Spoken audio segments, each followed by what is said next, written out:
the knife crime initiative by the government, which entails an announcement by the Home Secretary, Suella Braverman, who says there's going to be a big crackdown on the ownership of these huge machetes and those zombie knives, terrifying looking things with all their jagged edges and all that.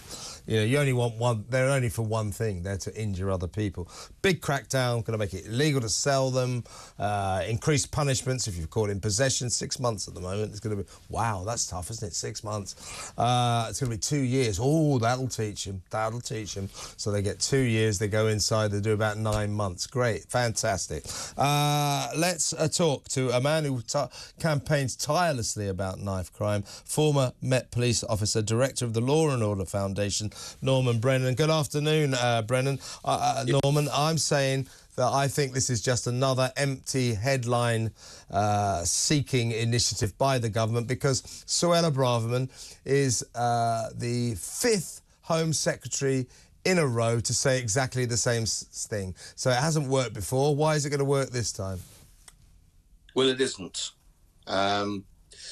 I've been campaigning against knife crime since I was a serving police officer. I saw the devastation it caused, and I predicted the epidemic that we see today. I predicted that 20 years ago. I've seen and heard so many promises of crackdowns, and I've seen none. Listen to the 2 words there, Kevin. You could or may go to prison for up to 2 years.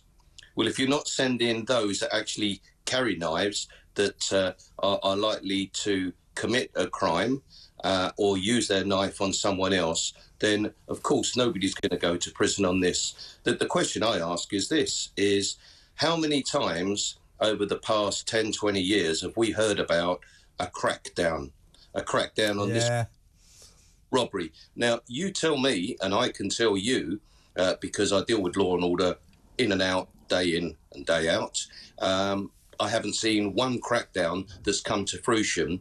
And what it appears is every crime in Britain, the government and the criminal justice system, is a priority.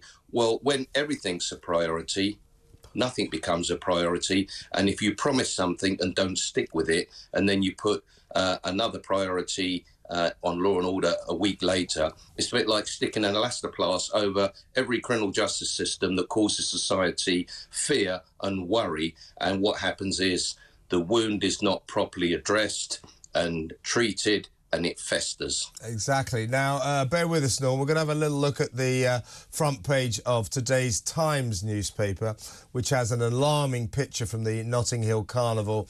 This year, a record number of stabbings, the highest since... we can make that a little bigger.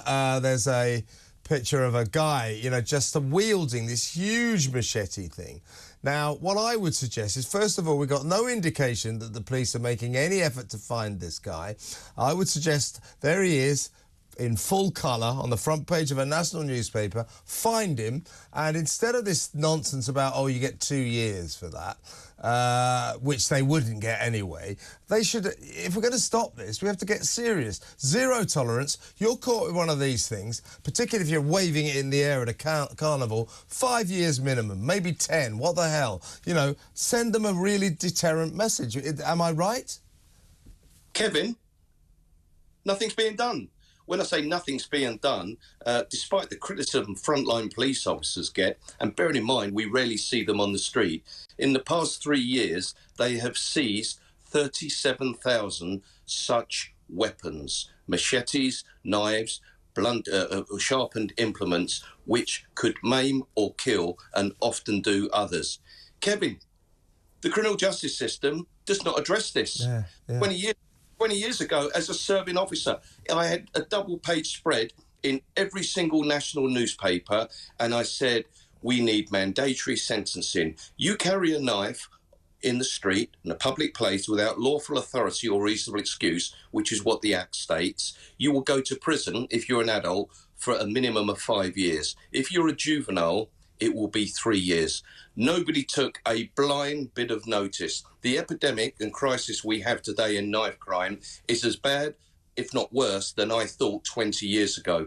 So introducing this legislation about sending people to prison up to 2 years is a red herring. It's window dressing and rhetoric. And next week, when somebody sadly gets seriously injured in a burglary, the government will be coming out saying we must crack down on burglary. And the police stand still. They have too many targets. They don't have enough officers. And Kev, I can tell you now that police can barely cope with everyday crime that's on their plates as we speak. Unless we get another 20,000 police officers, these new legislations are away with the fairies. Yeah, I'd also get a few more police who are sitting in police stations out onto the streets. 25% of all coppers never leave the police station. They should do something about that. That would help numbers as well. But I'm going to go into a case that a poor guy whose son died from one of these terrible weapons in just a second, Norman. So I'm going to say goodbye to you. But first of all,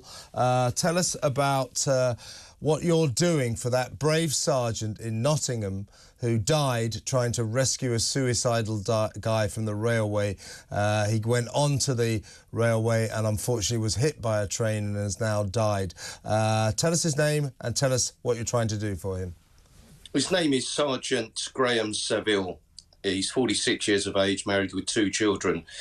We hear about the dreadful behaviour of some police officers. Well, Graham is amongst the tens of thousands of men and women that get up every day and they risk their lives. And last Thursday evening at 7:10 in the evening, he tried to save the life of someone that was in a very distressed state and considering suicide.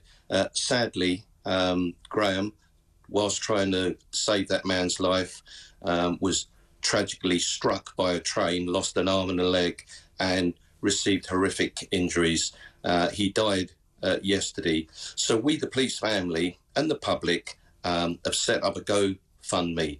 At the moment, it stands at about £95,000. And the reason why it's been set up, and me and many others are promoting it, is because he is all that is good in policing. He was honest, brave, a father, a husband, and he no longer exists because he basically gave his life to save someone else's. So a small little thank you on behalf of us, the Police Blue family, and all members of the public. Absolutely. This guy's a hero. We said so this morning, Mike Graham and I. And we should remember, we spend a lot of time knocking the police, and frankly, they often deserve it. But the vast majority of police officers are decent people trying to do a good job. And Graham Seville is a credit to the police force and a hero. How can people help? Where can they find your GoFundMe thing? Put in quickly, Kevin, Sergeant Graham Seville. It's everywhere on social media. And if you've got £5 spare or even £10, we're up to 95,000. What it is not to give his widow and family a comfortable life. It's a recognition of us within policing and the law-abiding public as a thank you and gratitude that someone has paid the ultimate sacrifice for protecting society.